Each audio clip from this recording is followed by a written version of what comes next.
નમસ્કાર, આપ જોઈ રહ્યા છો મંતવ્ય ન્યૂઝ અને હું છું ધાર્મિક. નજર કરીએ સમાચારો પર તો અમદાવાદથી સમાચાર સામે આવી રહ્યા છે. અમદાવાદમાં વધુ એક એએમટીએસ બસનો અકસ્માત સામે આવ્યો છે. આ પહેલા પણ એક અકસ્માત થયો હતો, ત્યારે ફરી બાઇક અને એએમટીએસ બસ વચ્ચે અકસ્માત થયો છે. સમાચાર સામે આવ્યા છે નરોડા વહેલાલ પાસે એએમટીએસ બસનો અકસ્માત થયો હતો. આ સાથે જ અકસ્માતમાં બાઇક ચાલક ગંભીર રીતે ઘાયલ થયો હતો અને ત્યારબાદ તેની સારવાર કરવામાં આવી છે. નરોડા વહેલાલ પાસેની આ ઘટના છે કે વહેલાલ પાસે એએમટીએસ બસનો અકસ્માત થયો હતો. આ સાથે જ બાઇક ચાલક ગંભીર રીતે ઘાયલ થયો હતો. વધુ એક બસનો અકસ્માત સામે આવ્યો છે. આ પહેલા પણ એએમટીએસ બસને અકસ્માત નડ્યો હતો. આ સાથે જ સવાલ પણ ઉઠી રહ્યા છે કે શું એએમટીએસ બસના ડ્રાઈવરો ડ્રાઇવિંગ સરખું કરી રહ્યા નથી. આ સાથે જ લોકોમાં પણ સાવચેતી રાખવાના સવાલો ઊભા થઈ રહ્યા છે.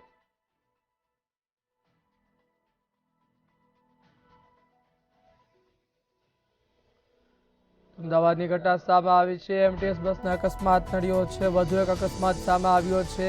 તેમાં બાઇક ચાલક ઘાયલ થયો હતો. તેની સારવાર ચલાવવામાં આવી હતી. બાઇક અને એએમટીએસ વચ્ચે અકસ્માત થયો છે. દ્રશ્યો પરથી જોઈ શકાય છે. એએમટીએસ બસના દ્રશ્યો સામે આવ્યા છે. અકસ્માતના દ્રશ્યો હાલ જોઈ શકાય છે. અકસ્માતમાં બાઇક ચાલક ગંભીર રીતે ઘાયલ થયો હતો. તેની સારવાર માટે ખસેડવામાં આવ્યો હતો. પરંતુ આ પહેલું એક અકસ્માત નથી, પરંતુ આ પહેલા પણ અકસ્માત થઈ ચૂક્યા છે. ત્યારે હાલ એએમટીએસ ડ્રાઈવરો ઉપર કેટલાક સવાલો થઈ રહ્યા છે કે શું તેઓ ડ્રાઇવિંગમાં બેદરકારી વાપરી રહ્યા છે. આ સાથે જ શું તેમની ઉપર કોઈ પગલાં લેવામાં આવશે કે નહીં, તે સૌથી મોટો સવાલ છે.